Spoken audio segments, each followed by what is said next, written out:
Assalamualaikum warahmatullahi wabarakatuh. Jumpa lagi dengan saya di Rabu Misteri. Seperti biasanya pada kesempatan kali ini saya akan membagikan sebuah kisah tentang Rumah Rombe. Cerita ini ditulis oleh Simple Man, dan bagi teman-teman yang ingin langsung membaca cerita karya-karya beliau, langsung saja bisa kunjungi ke sebuah link yang sudah disisipkan di kolom deskripsi video ini. Untuk itu langsung saja, tak perlu berlama-lama lagi. Namun sebelum itu, bagi yang belum subscribe silahkan tekan tombol subscribe terlebih dahulu. Dan jangan lupa aktifkan lonceng notifikasinya agar kalian tidak ketinggalan update video terbaru dari kami. Untuk itu langsung saja, dan inilah Rumah Rombe.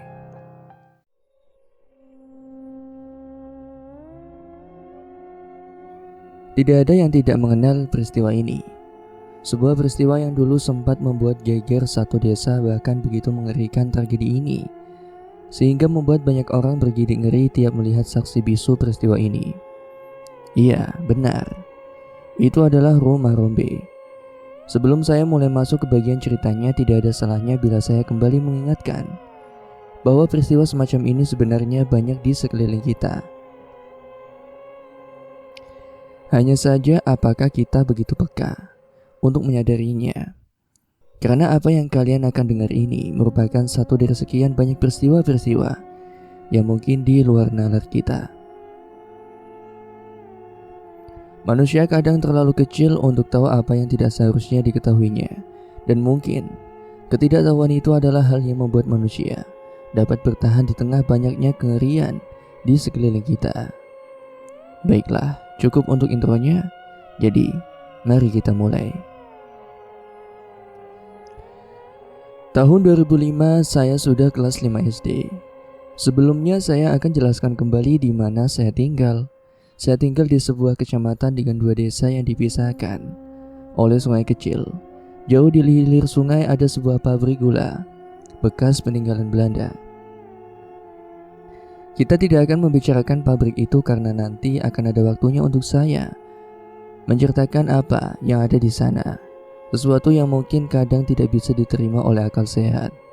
Kita masuk ke desa saya lebih dulu, karena apa yang akan saya ceritakan ini adalah salah satu bagian kelam yang pernah saya saksikan dengan mata kepala saya sendiri. Desa saya dulunya itu adalah sebuah rawa. Sungai yang membelah desa tidak lebih dari sungai kecil yang airnya mengalir dari sungai besar yang jauh di utara. Karena desa saya adalah bekas rawa-rawa membuat banyak orang berpikir ulang untuk tinggal di tempat ini.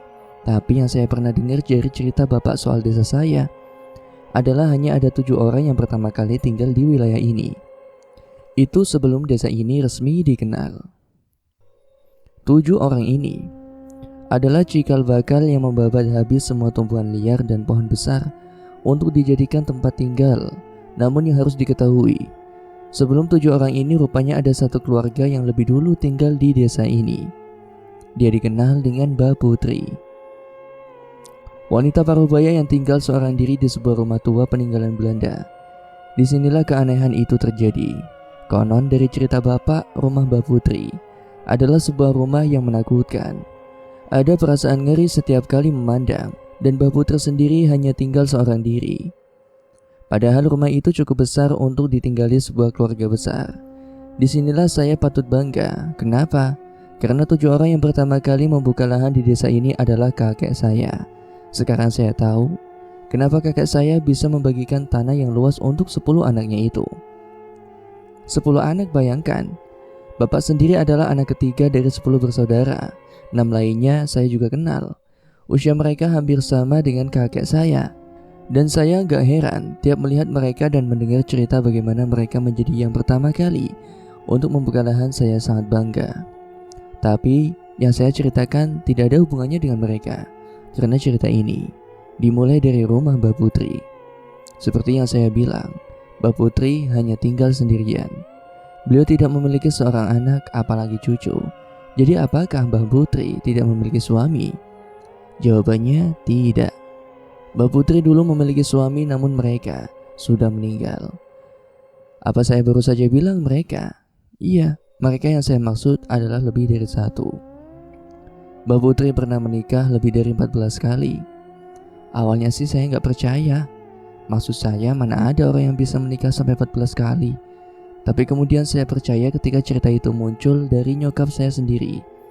Lalu bagaimana bisa?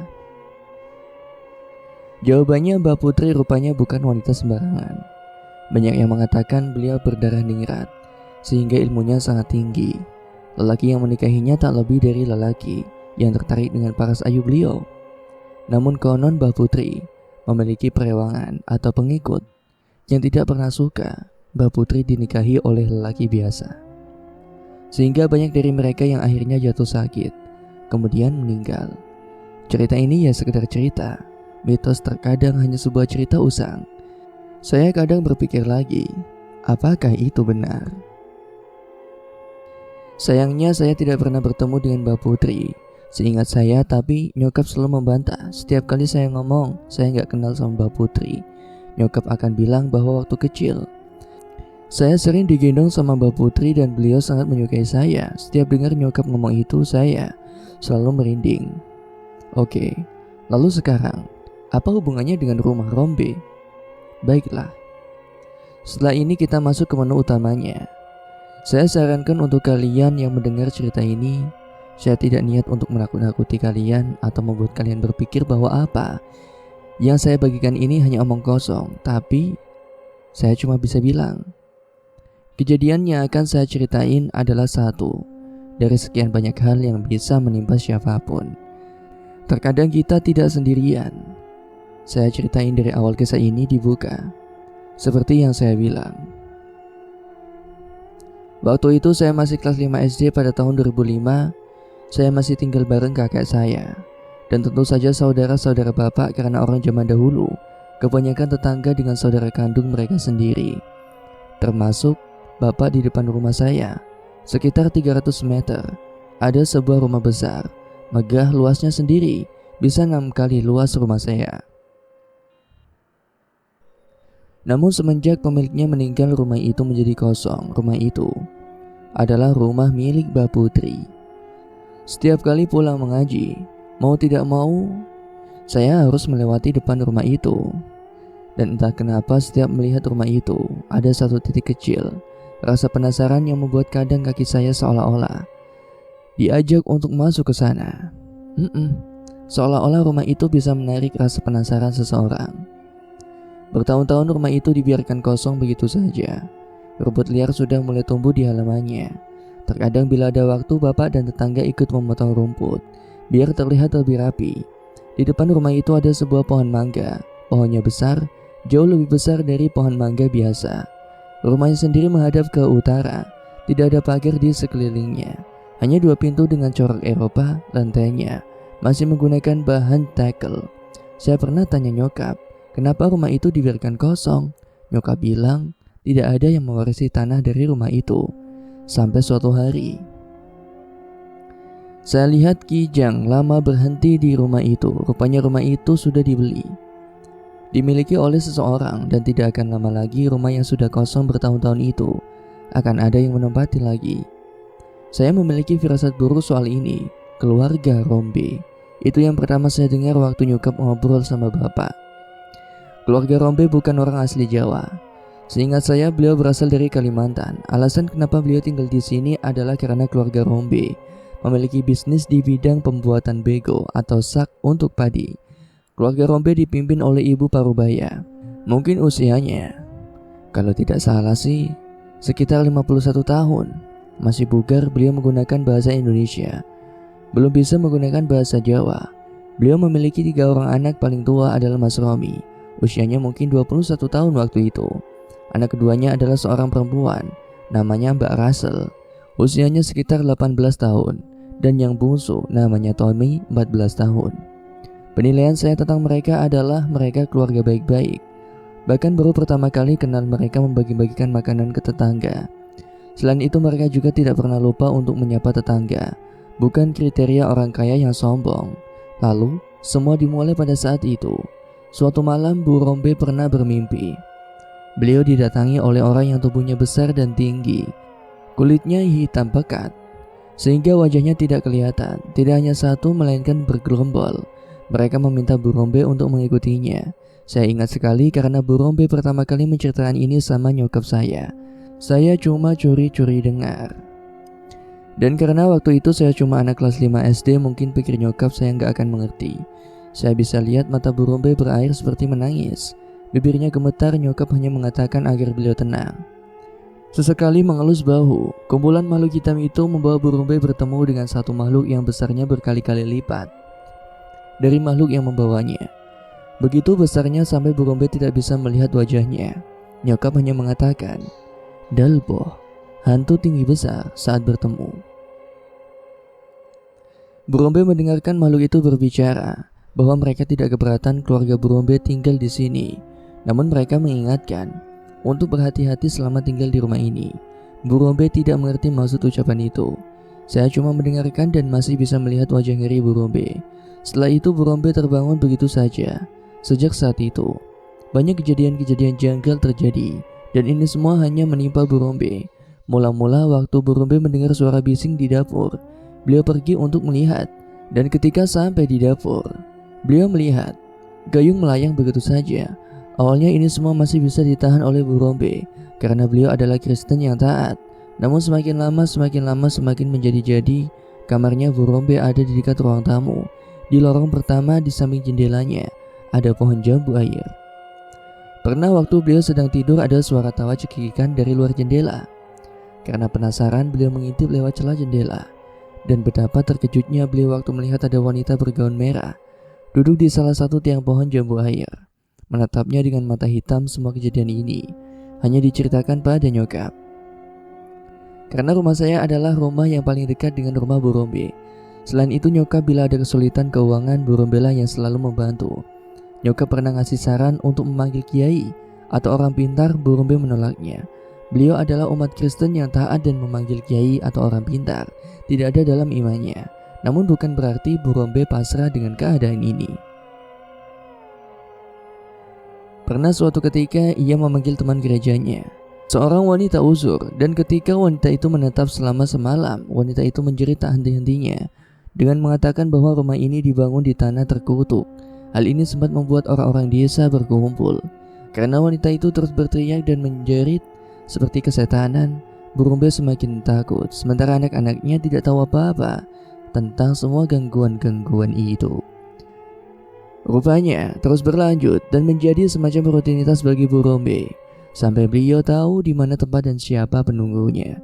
Hal ini belum menimbulkan konflik kekerasan fisik sampai Bu Rombe kembali bermimpi mimpi yang sama, bertemu dengan sosok makhluk hitam dan membawanya ke sosok besar dan tinggi itu lagi. Kali ini suaranya marah, sangat marah sehingga Bu Rombe sampai menangis sejadi-jadinya. Keesokan harinya, konon beliau marah karena ada tamu yang tidak diundang. Sampai sini saya bakal masuk ke cerita yang sebenarnya. Masih ada 2 keluarga lagi yang akan tertimpa bencana ini. Hari berganti hari dan saya bisa lihat sendiri perubahan yang terjadi dengan Bu Rombe. Beliau menjadi lebih kurus, pucat dan tampak letih. Saya bisa menebak bahwa mungkin tidur adalah hal yang paling dia hindari, mengingat ketika beliau bercerita ke nyokap bahwa makhluk itu semakin intens mengganggunya, menterornya dengan nada marah yang bahkan Bu Rombe sendiri tidak mengetahui sebabnya. Tamu tak diundang. Nyokap selalu memberi saran agar Bu Rombe mencari pertolongan, seorang yang mungkin tahu hal-hal yang mengganggunya. Namun Bu Rombe selalu menolaknya. Beliau percaya dengan kekuatan Tuhan dan imannya. Siang itu saya lagi makan di teras. Saya kaget waktu Mbak Rahel nyamperin saya. "Mak di mana?" tanyanya.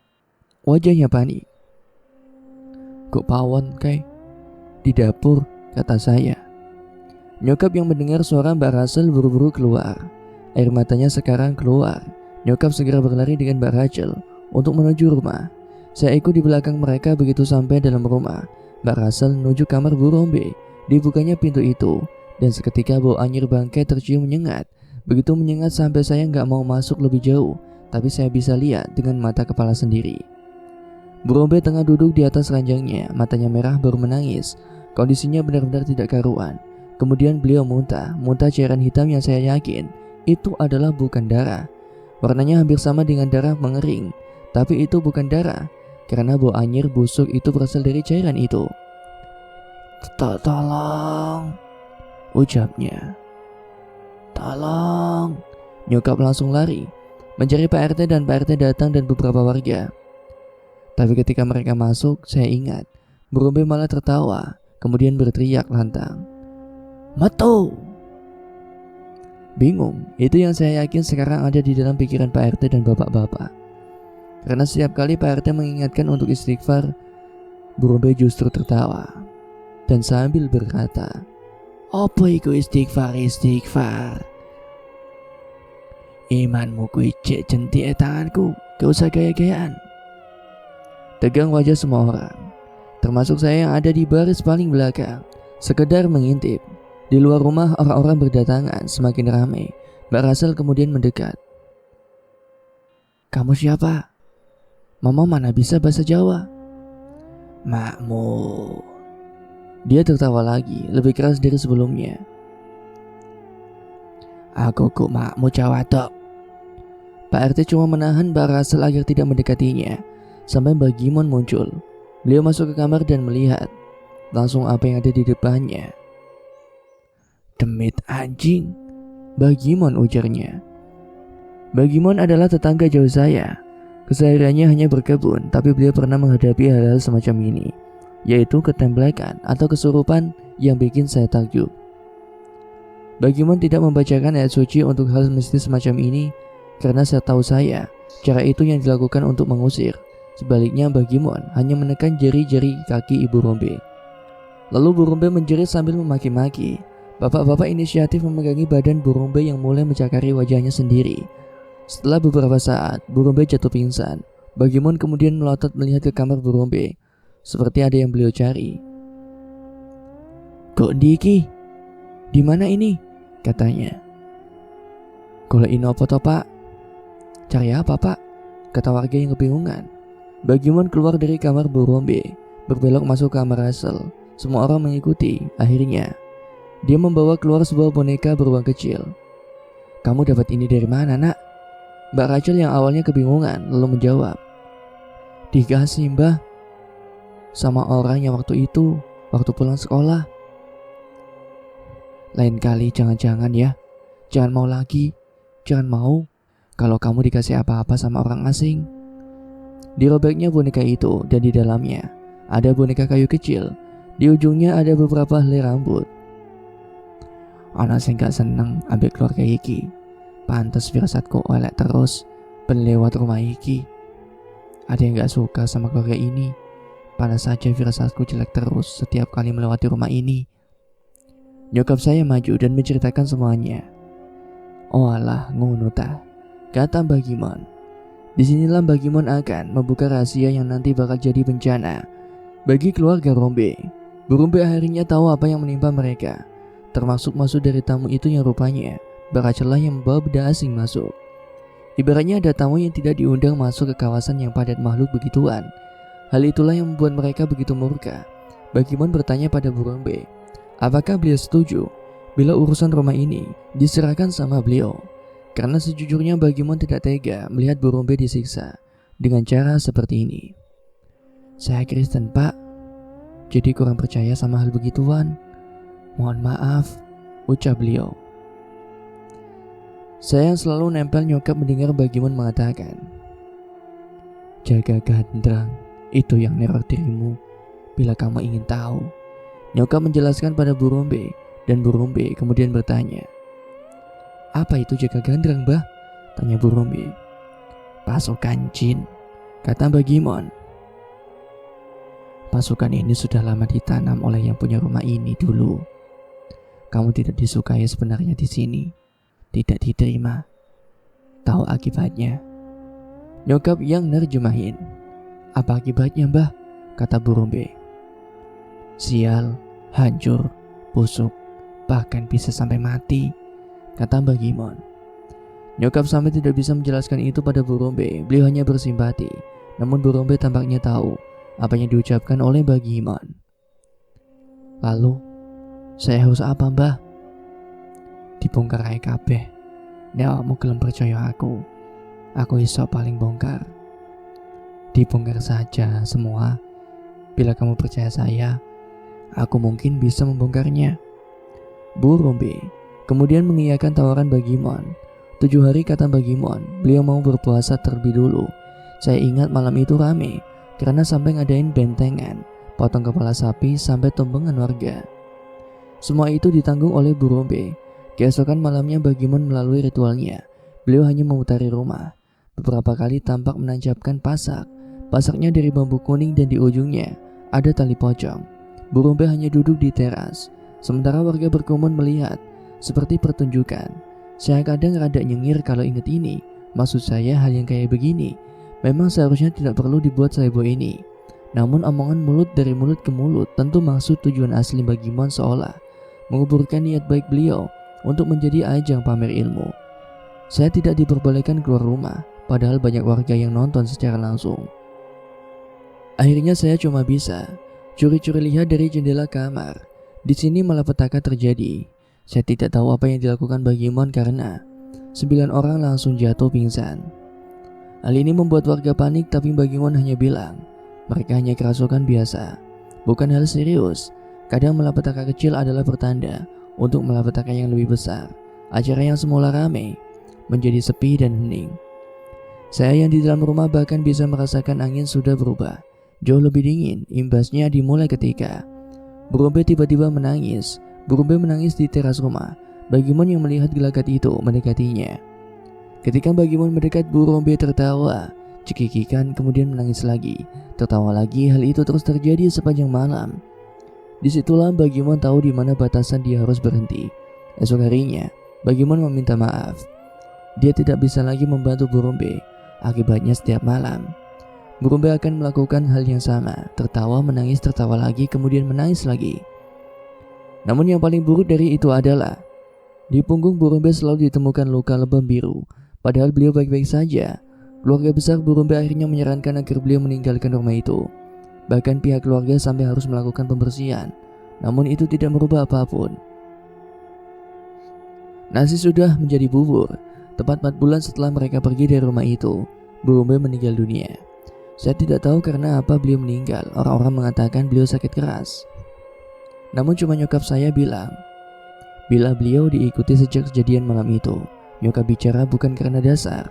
Karena sebelum Bu Rombe pindah, beliau menemui nyokap untuk pamit. Dan ketika dia pamit, beliau mengatakan umurnya tidak akan panjang lagi. Dan bila nanti beliau meninggal, beliau tidak mau dikuburkan di dekat tanah ini. Kisah ini belum berakhir sampai di sini.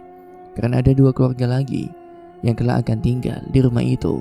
Dan ada sebuah cerita dari mulut ke mulut.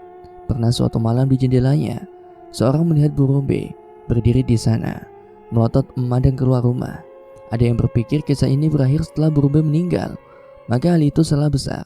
Justru konon ceritanya dari mulut ke mulut. Bila seringkali ada yang melihat lampu di rumah itu menyala, padahal rumah itu sudah dibiarkan kosong. Saya bukan tidak pernah mengalaminya. Sebaliknya malah, saya pernah sekilas melihat bayangan seorang melintas di jendelanya. Perawakannya menyerupai Bu Rombe dengan rambut panjang keritingnya.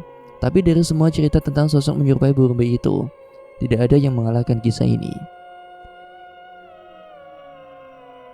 Pernah suatu malam ada penjual bakso lewat. Saya pikir tidak ada orang seniat ini untuk jualan pukul 1 dini hari.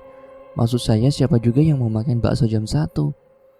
Hal itu yang dilakukan oleh Pak penjual bakso ini. Saya tahu sebelumnya dia tidak pernah lewat sini.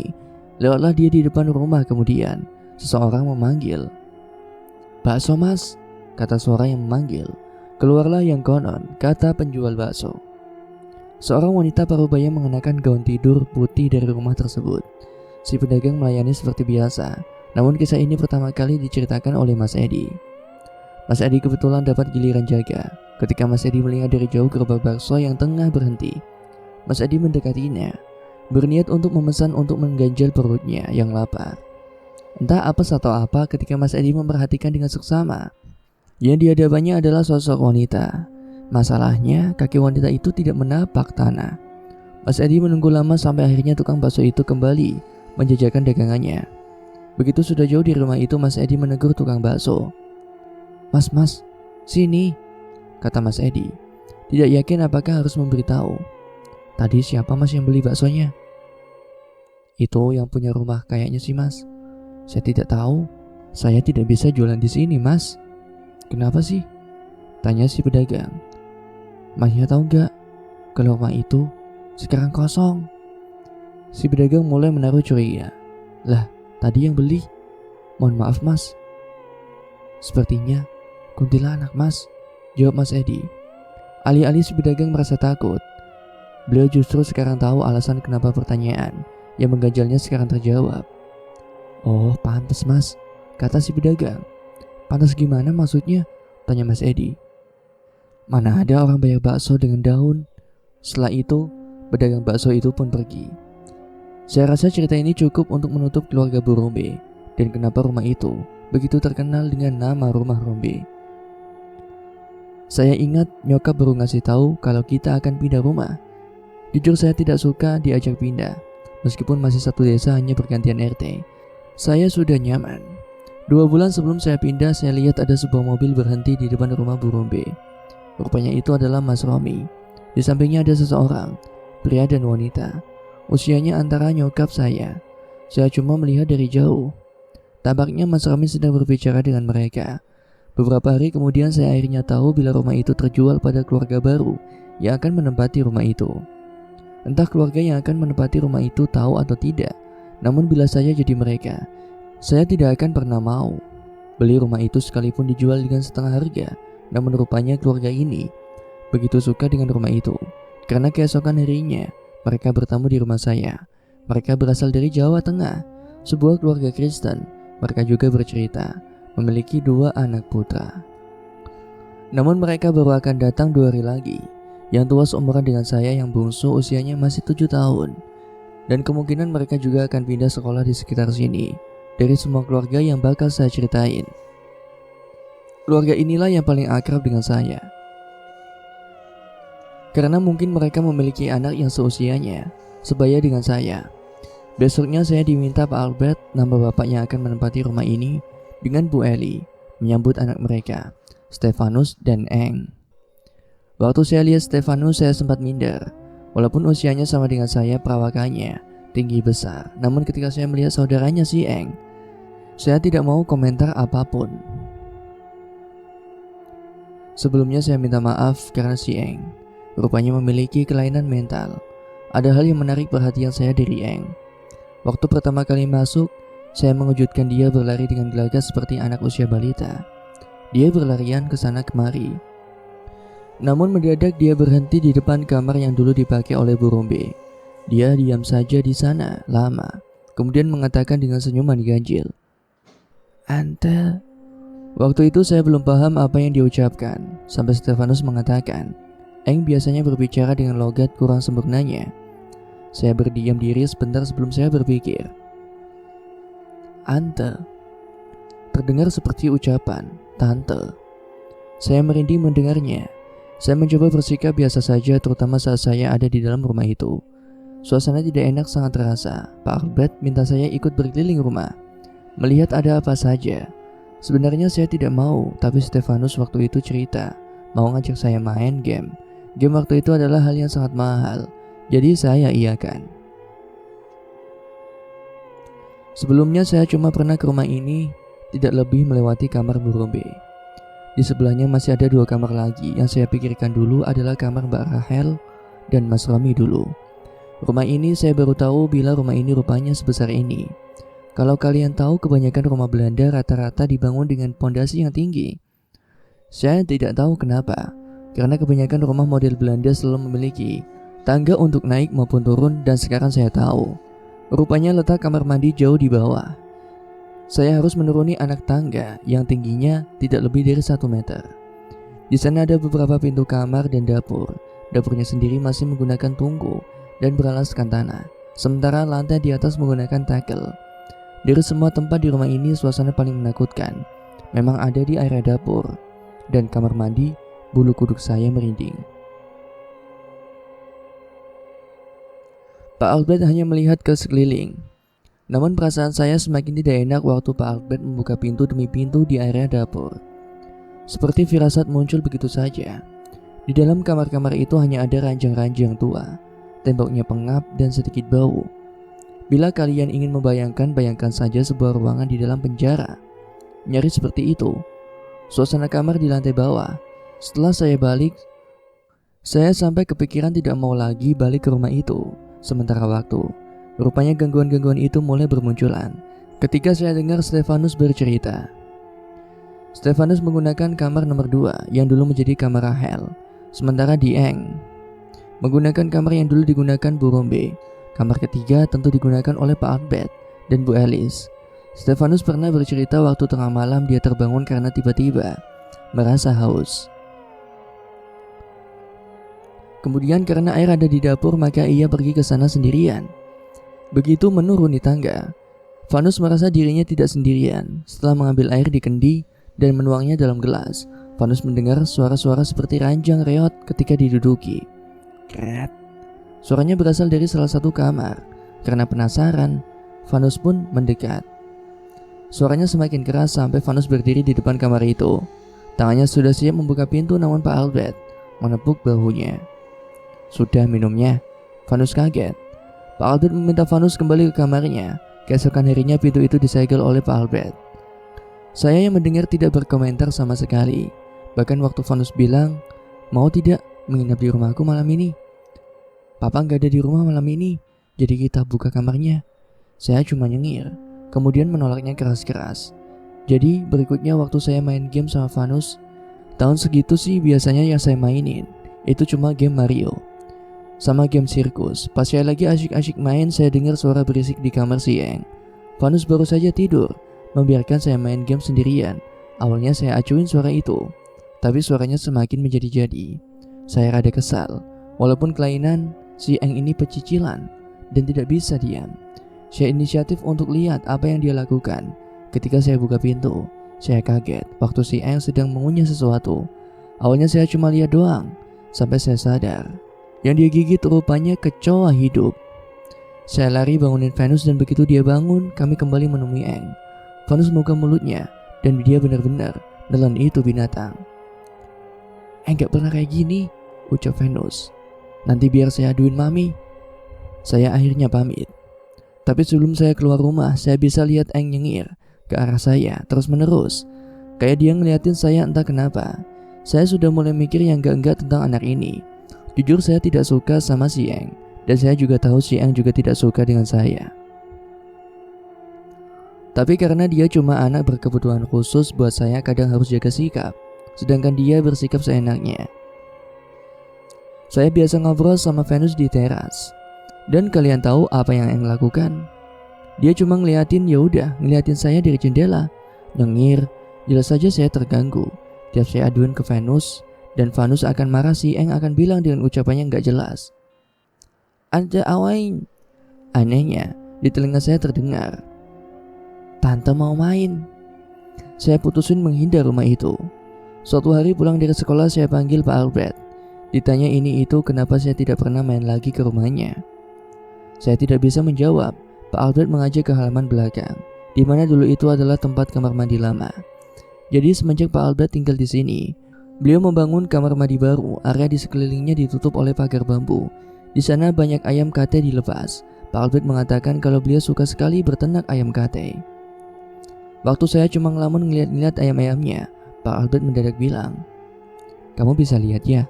Saya kaget. "Lihat apa nggih Pak?"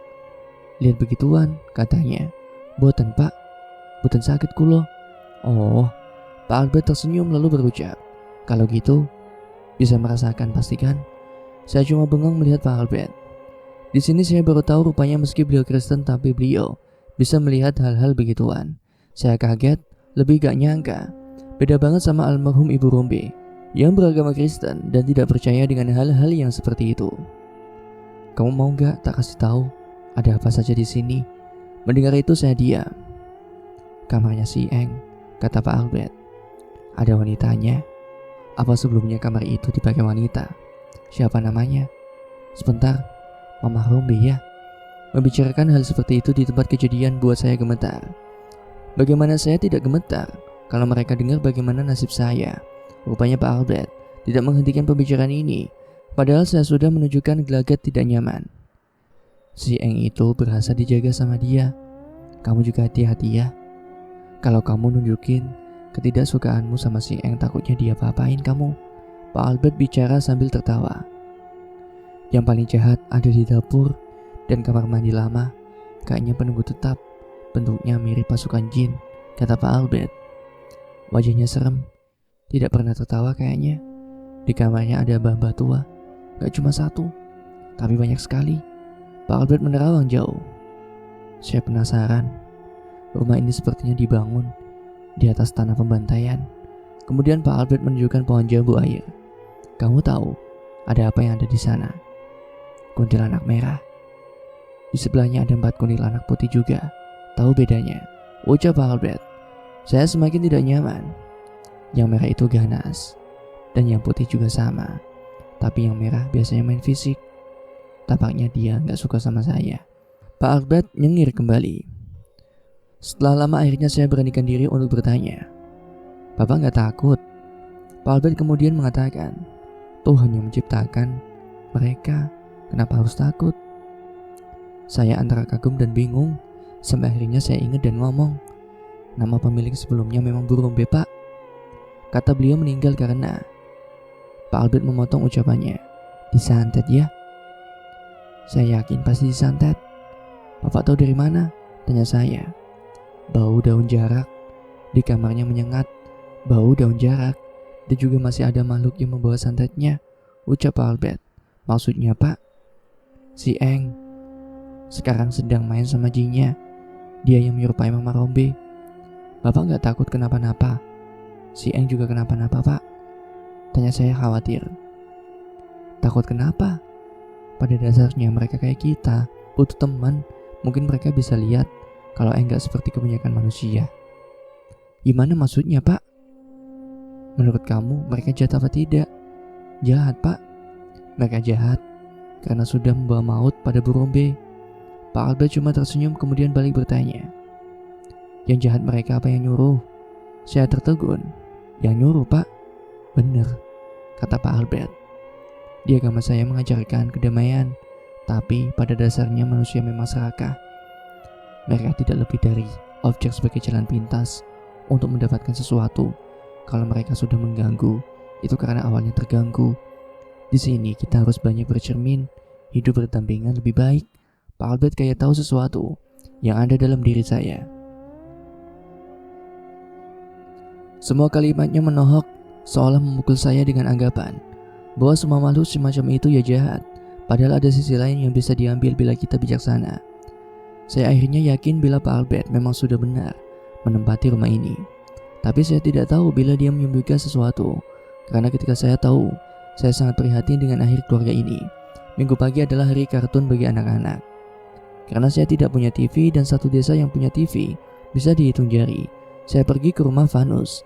Saya ingat Vanus pamit mau ke warung. Akhirnya cuma saya yang nonton TV di ruang tengah. Eng ada di kamar. Jarak antara ruang tengah dan kamar Eng hanya beberapa langkah saja. Pas saya lagi asyik-asyiknya nonton kartun, saya kaget waktu Eng teriak kencang. Si Eng ini memang kerjaannya aneh-aneh. Saya nggak sekali dua kali lihat dia ngomong sendiri, lompat-lompat sendiri, sekarang teriak. Akhirnya saya ngecek dan buka pintu kamarnya. Di rumah sedang kosong. Pak Albert dan Bu Eli ada acara di gereja. Begitu saya lihat ada apa yang terjadi, saya panik. Si Eng seperti orang ayan, dengan posisi tidur di lantai. Dia menjerit, kaki dan tangannya bergerak. Saya yang kebingungan, akhirnya lari mendekatinya. Begitu tepat di depan Eng, punggung Eng tiba-tiba menekuk. Badannya gak normal asli, kayak ada tenaga yang gede nekuk badannya dia. Saya akhirnya lari keluar rumah. Di depan ada Vanus baru balik dari warung. Saya langsung bilang, Eng kerasukan. Kami masuk bebarengan. Pas pintu dibuka, saya lihat Eng lagi tiduran di atas ranjang. Tampak tidak terjadi apa-apa. Vanus lihat saya dengan wajah bingung. Saya lebih bingung lagi. Saya jelasin tapi Vanus cuma iya-iya aja. Saya berencana mau cerita ini ke Pak Albert, tapi kayaknya dia tidak bakal peduli. Toh dia yang ngebiarin Eng main-main sama begituan. Besoknya saya dengar berita mengejutkan. Pak Albert dan Bu Eli mau cerai. Di sini saya baru tahu ternyata dari semua orang yang tinggal di keluarga ini, rupanya Bu Eli yang paling tersiksa. Dan sekarang saya paham kenapa beliau sekarang jauh lebih kurus dan saya tidak mau cari tahu. Lantas bagaimanakah kelanjutan kisahnya? Jangan kemana-mana, kita lanjutkan di bagian kedua.